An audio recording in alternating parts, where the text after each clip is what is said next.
So if you're in the direct entry detective process for the police recruitment process in England and Wales, you could be forgiven for thinking how chaotic it all is. The thing is, every force that has a direct entry detective route has a completely different assessment process. So you have to do the online assessment centre. That's the same for everyone, whether it's PC route or DC route. But following that, police forces are left to themselves to do whatever they want. And as a result of this, there are over several different types of detective assessments. And in this video, in this live, I'm going to go deep into what each of them involves. And importantly, the systems and models and structures that you can utilize in order to tackle them. But first of all, who am I and why should you listen to anything that I've got to say? My name is Brendan from Blue Light, and over the past 31 years now, I've been supporting people just like you to succeed in the police recruitment process, in promotion boards and specialist interviews. Huge amount of success. I've got a great team that work with me. I've got over 250 years worth of management experience. We're just about to hit our 800th 5-star Trustpilot review. So we're really proud of everything we do to support our academy members. These are people who we support with one-to-ones, small group practice webinars, ton of online material. We support them all the way through the process and actually guarantee a pass. All right, more about that. Ask in the comments if you want to see more about that, and in the description, at the very top of the description if you're watching this on a YouTube video. All right, let's dive in. So it was Caitlin that asked this question. So Caitlin, who's a member of our group, asked a question about what will be involved in my direct entry detective assessment. Now this is for Surrey.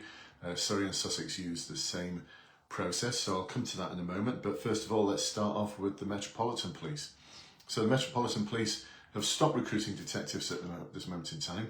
However, they will continue. They've done this over the past several years, ever since the direct entry detective process opened up. They've been stopping and starting. So if you're looking at their website thinking, oh no, they've stopped, it's not forever, they'll open up again. And there's people already in the pipeline. So we'll start with the Met, because I think the Met has got the hardest detective assessment process. It involves a role play where you're going to deal with two really angry people. They're not going to be nice to you. Like, they're not going to be helpful. They're just going to be like slanging at each other and ignoring you and cutting over you, and it's got nothing to do with the detective world neither. That's the other odd thing, is that it's just a neighbour dispute. So we need to be able to deal with that. Greater Manchester Police also have introduced role plays for the detective process. This is post-interview, so you'll do an interview, a detective interview, and then if you're successful with that, you'll go and do role plays. And again, nothing to do with the world of being a detective, completely nothing to do with the world of being a detective. So how do we prepare our clients for role plays? Well, we use a non-contact conflict management model from the police world in the 1990s. It's not used anymore, but it was really, really good model for managing conflict back then, still is now. A lot of our clients still use it, now they're in the job, and it's called KUDSAR. So this is where we confront the issue, and we've got a script for that, and then we need to understand the issue, the problem, and we've not got a script for that, but we've got several questions that you need to ask, and you ask them in a simple to complex way. So we can use our 5 WH questions. We're going to probe anything ambiguous that they say, because they will say ambiguous things. We are going to challenge any inappropriate behaviour that they demonstrate using open questions. This is the way to challenge inappropriate behaviour, by using open questions.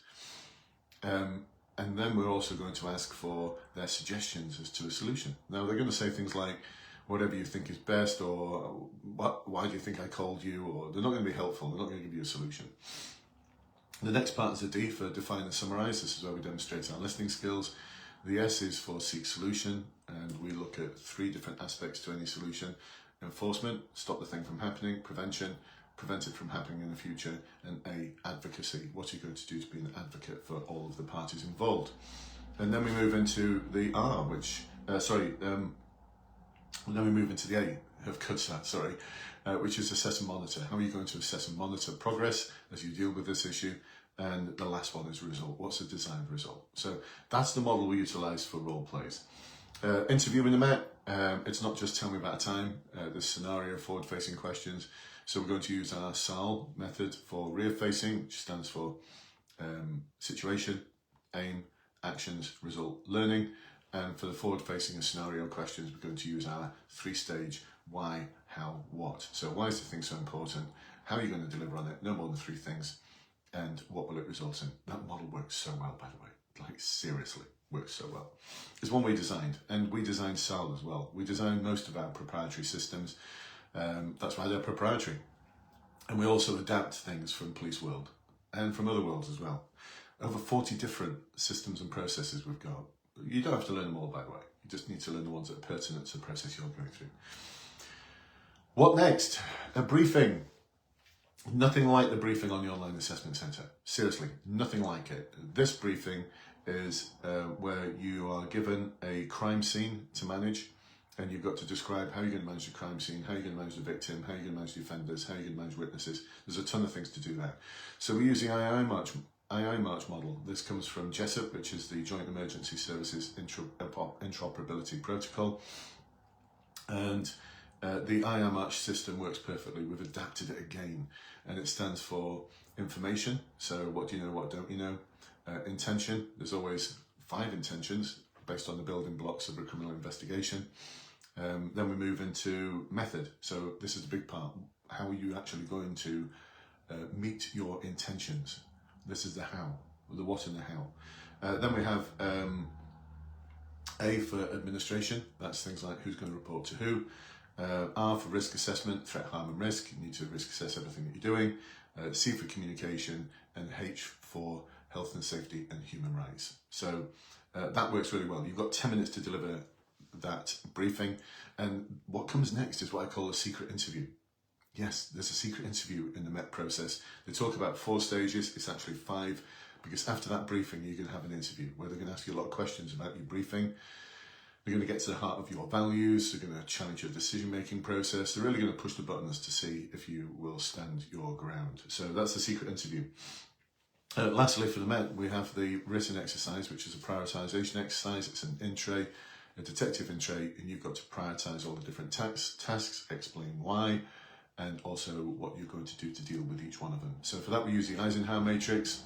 This looks at things that are important and things that need doing today, or things that need doing by you, or can you delegate to other people, or you can your diary for it next day, or can you just leave it? You just don't even need to deal with it. It's someone else's job. Just give it to them and they don't have to report back to you.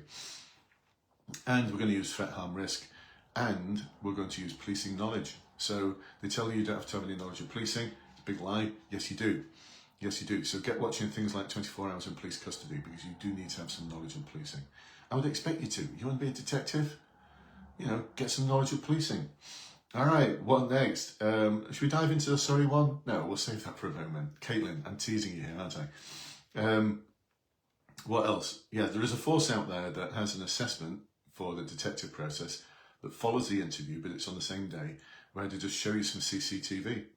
And it's a CCTV of a vehicle that's been involved in a crime. And they don't give you much other information. It's really vague, really weird. Yeah, we prepared our clients for that one, but it's odd. It's a really, really odd one, that one. Other forces will utilise a violent assault case study, where you've got to, again, deliver an II March briefing. And also, we've seen a robbery at a garage as a case study as well. Some forces do presentations, not many. They came and then they kind of went, but we may see them come back again. And then there's other case studies. The one I've got written down here that I thought was really complicated was a crime analysis pack for a series of robberies. And then the questions were all around that crime analysis pack. Really complex. And I looked at it and thought, God, that's the sort of thing my sergeants would have dealt with when I was a neighbourhood inspector. So a lot is asked of you. Now, what have I missed? Yes, Caitlin, the detective process for Surrey. It's an Intray, again, a detective Intray. And as opposed to just writing about how you're going to deal with it, you need to explain it in a briefing. And you're going to get asked questions about it. You're going to get asked questions about it. So there's an interview with it as well. So again, quite complex. You do need to prepare for this. It's not something you can just wing on the day. I see some people sometimes in the group saying things like, oh, you just blag it. No, you can't. You seriously can't. Anyway, there you go, folks. Hopefully helpful. If there's anything else around the detective process that you want to ask, please do ask in the comments. Let me know whether this has been useful for you. Give me some loves and likes. And if you're watching this on the recording and you're thinking that Academy program sounds pretty cool, it is. Come and join us. There's a link in the description at the top. Just complete a form. We'll take a look at it. It takes no more than 5 minutes. Just ask you questions like which force, where you're up to, what you're struggling with, what can we help you with. And then we'll jump on a call with you to see if you're a good fit for our academy. And we'll guarantee the result. If you don't pass, we'll give you a refund. How cool is that? All right, folks. For those of you watching this live, thank you for joining me. For those of you watching it on recording in the Facebook group, again, thank you for joining me. If you have any questions, in the comments below. And we'll see you on the other side. Bye-bye for now.